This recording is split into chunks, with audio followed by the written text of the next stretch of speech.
In the last video, we discussed how every single molecule has entropy, and that's reflected in the fact that nothing has a standard molar entropy of 0. So the entropy of a molecule can never be 0. And the reason for that is the temperature can never be equal to 0. Okay, so the idea here is that entropy changes with temperature. Okay, so think about temperature just as energy. Okay, and we are thinking about molecules kind of hanging out here, right? So we know the things that can influence the entropy of something is certainly the phase, right? We've talked about before how in the solid phase things are packed together really tightly. In the liquid phase they've loosened up a little bit. And in the gas phase, molecules are allowed to really roam freely. So entropy increases as we change from a solid to a liquid to a gas. Okay, but additionally, within each of these phases, entropy can change as temperature changes. Okay, so if we think about things in the solid phase here, okay, so we often represent this as just things packed tightly together. But there's always molecular motion, right? These molecules are always moving.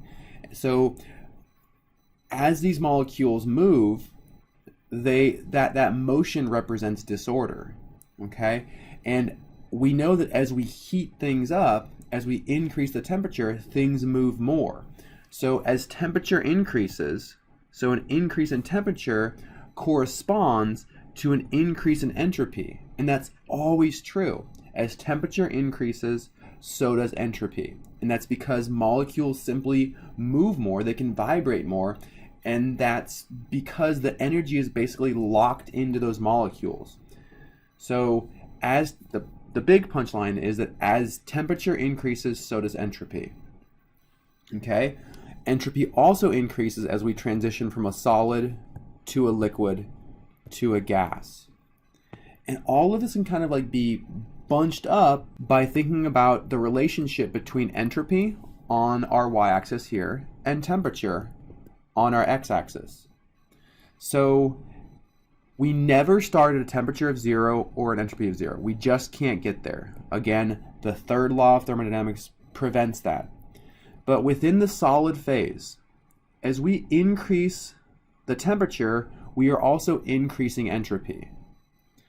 At some temperature, we are going to have our solid be converted to a liquid. So this would be our melting temperature when the solid gets converted to a liquid. And since we know that converting a solid to a liquid increases the entropy, at this temperature we expect to see a jump in our entropy because we're going from a solid to a liquid. Okay, so once we're in the liquid phase, right, so here we're a solid and everywhere below, here we're a liquid. Now liquids have more entropy, but we're still at the melting temperature.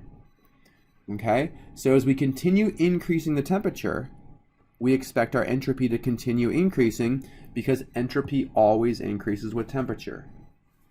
Okay, and at some point, again, we're going to hit another phase transition. This corresponds to our boiling temperature, where we're going to convert our liquid to our gas. In this case, we have a nice big jump in entropy because we've gone from a liquid all the way up to a gas. And once we're in the gas phase, if we continue increasing temperature, we expect to see a continued increase in entropy.